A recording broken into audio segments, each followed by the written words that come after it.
Boom! Yan na lang talaga masasabi mo kapag nakita mo tong bagong motor na nilabas ng CF Moto. Paano ba naman kinumpleto na nila lahat ng checkbox na hinahanap mo sa isang big bike para sa sobrang competitive na price point? Silipin natin ngayong araw tong CF Moto 500 SR. Boom!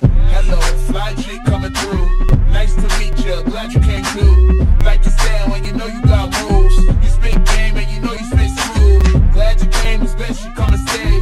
I need your loving like water in the bay. Let's walk down the aisle, make a baby. Ain't been in love like this on what lately. Step into the room with the crown on top. Kung maalala nyo last time may review tayo ng CF Moto din na monkey bike, parang ito yung big bike version niya, mas malaki. Kasi parang retro vibes na 80s yung inahatid niya na design, pero modern yung features. Sobrang nagustuhan ko yung daytime running light niya na dalawang bilog sa unahan na sumasabay pa sa intro pag sinusian mo at tinurn on yung motor mo. Meron siyang display na first time ko makita sa isang motor na sumasabay yung daytime running light niya. At hindi lang yan ha, mas favorite ko yung taillight niya sa likod kasi sobrang kakaiba nung details na to na dalawang oval shape na red light sa likod na meron ding emergency stop signal. Yan yung pagbigla ka napapreno ay magsisignal siya para ma-alert yung nasa likod mo or yung kasunod mo. Galing, di ba? Complement din siya dun sa dalawang exhaust na makikita mo sa likod na parang aftermarket na or modified na pero CF Moto pa rin yung tatak niya to indicate na stock out from the casa ay ito na yung makukuha mo with matching na napakagandang tunog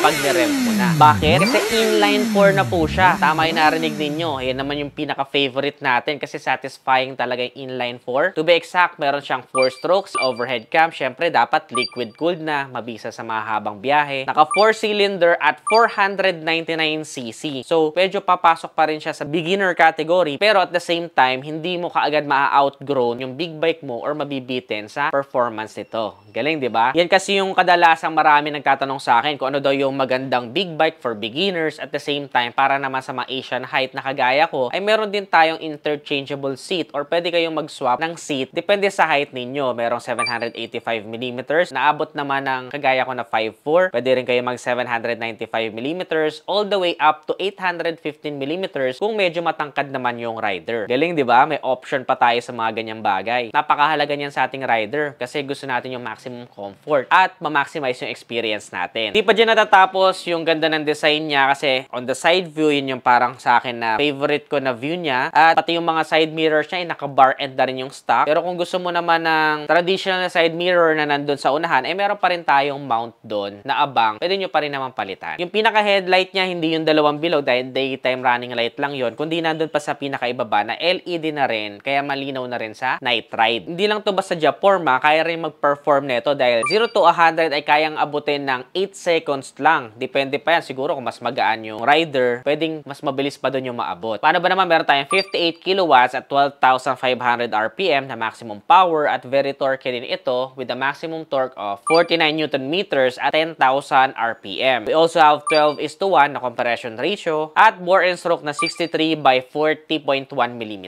Isa pa rin sa the best na ino-offer ng CF Moto ay yung kanilang TFT display. So dahil TFT na nga siya, malinaw siya kahit direct sunlight, sobrang ganda din ng pagkakadesign nila ng TFT display na yan. At hindi lang yan basta design, kundi functional din siya with intelligent machine interaction. Meron din silang OTA upgrade na merong CF Moto Rider app kung saan pwede mo rin i-mirror yung iyong smartphone dun sa iyong display at meron din silang sarili nilang navigation system. Bukod pa dyan, kung di pa sapat sa iyo lahat ng yan, ay naka-quick shifter din po ito, naka-sleeper clutch, naka-clutchless upshift at for safety ay meron tayong 2 modes of traction control system. So matutulungan talaga tayo niya, especially sa atin na medyo maulan. CST naman yung kanyang stock tires at meron tayong 17 inches wheels, 120/70 sa unahan at 160/60 naman sa likuran. We both have disc brakes sa unahan at sa likuran at ang pinaka-importante dyan ay dual channel ABS po ang motorsiklo na ito. Diba? Lahat ng gusto nating marinig sa motor talagang nilagay na ni CF Moto dito sa kanilang bagong Voom 500 SR. For the suspension naman, for the front brakes, we have upside down telescopic fork na may preload and rebound adjustment na. Sa likuran ekstra naman ay meron tayong single rear shock na may preload and rebound adjustable na rin. Pero kung sakali man na hindi mo gusto yung rear suspension niya, ay pwede ka naman magpalit ng mga aftermarket, diba? Meron na nga rin pala tayong mechanical na throttle at overall dimensions naman na 2010 by 730 by 1115 mm. 1395 mm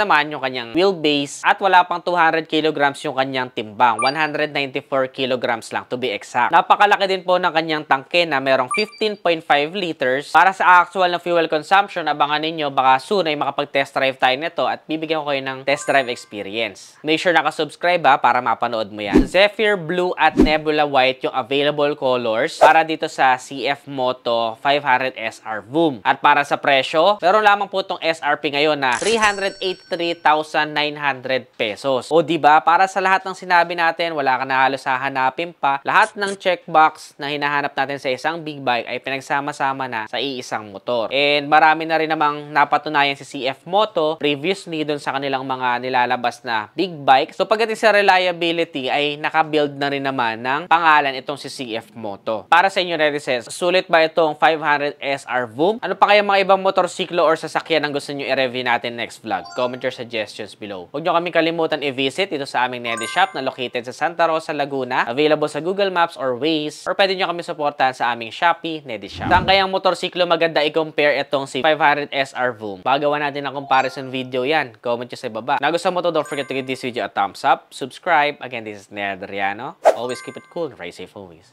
Boom! Yan na lang talagang masasabi mo kapag nakita mo tong bagong motor ng CF Moto. Na love at first sight ako dito, especially yung headlight niya. Sumasabay din yung intro kapag ka ino-open mo yung motorsiklo mo. Sobrang impressive. Taillight niya, pinakakaiba for me. Lahat ng checkbox talagang kinumpleto na nila sa iisang motorsiklo sa very competitive price point. Inline 4, napakaganda ng tunog. Dual exhaust na nagko-complement dun sa taillight niya at sa headlight niya. Para siyang yung mas malaking monkey bike, retro na sports bike, pero modern yung feature. Quick shifter, sleeper clutch, clutchless na upshifter, 2-mode traction control system, very safe, dual channel ABS, 17 inches yung kanyang mga wheels, liquid cooled, 4-stroke, single overhead cam, 499cc to be exact, at kaya mag 0 to 100 within 8 seconds, 58 kilowatts maximum power, 49 Newton meters maximum torque. Abot din siya ng 5.4 na kagaya ko dahil may option ka for the seat from 785, 795 up to 815 mm.